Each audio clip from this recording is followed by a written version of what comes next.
Well, in 2000, by 2013, you actually were the symbolic first signer for a proposition in the Florida State Constitution. Yeah. In terms of same-sex marriages. Yep. Because a few years earlier, you had made some homophobic comments. Yep. On one of the radio shows.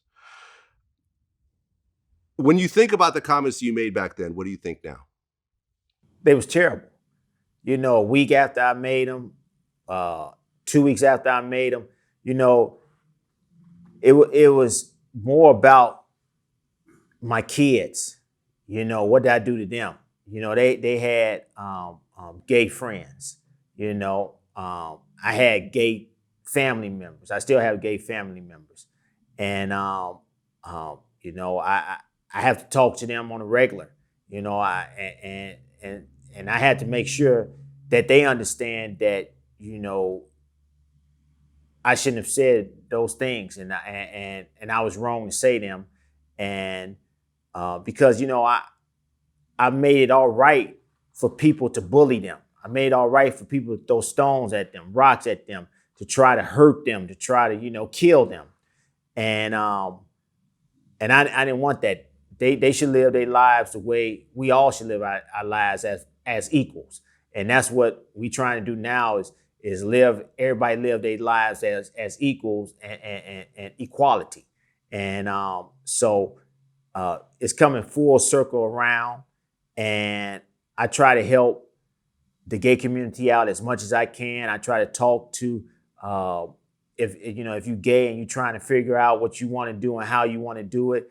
I try to talk to you and make you understand. Hey, you have a right to be who you are. You have the right to stand on your own 2 feet. You have a right to walk around, and nobody has the right to judge you. And be confident about yourself.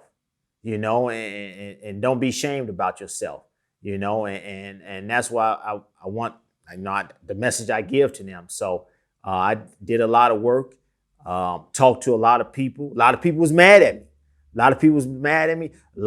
Rightfully so. When I sat down with them, they told me how they felt, and I accepted it, and I talked to them, and I let them know how sorry I was about it, but I'm gonna make amends to it.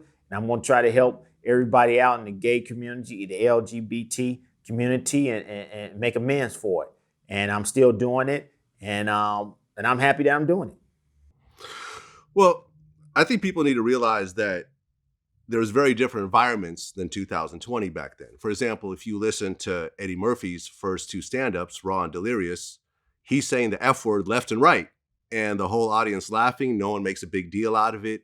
This is the sort of thing. In your interview, you said, well, I know I hate gay people, so I let it be known. I don't like gay people, and I don't like to be around gay people. I'm homophobic. You look at that at 2020, and it's like, wow, that's extremely harsh. But it seems like you actually took it seriously and did a bunch of things very, very publicly. You could have just said, well, that's just the way it is. If you don't like it, then that's your problem. But you actually are front and center in terms of gay advocacy, especially in the NBA. Yeah, like I said, I have family members that are gay, and I don't want them to be out there getting, bullied or getting stuff thrown at them, or getting kidnapped, or getting stuff done to them. I want them to hold their heads up. I want them to walk around and be who they are.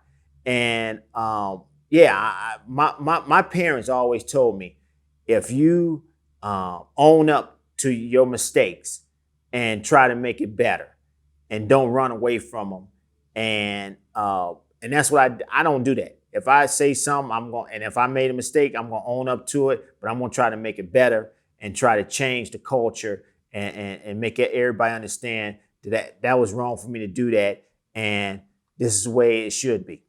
So yeah, I condoned it and I owned up to it, and I want to make it better. And I'm not scared to make it better, and I'm not scared to talk about it either. Do you feel you're not in the Hall of Fame because of that statement you made? No question. Yeah. We were just talking about that yesterday. Yep. We were just talking about that. Yep. It's messed up. But I don't have no control over it, and I don't think about it. I just live life, and I take care of my family, put food on the table, and enjoy my son playing the game of basketball.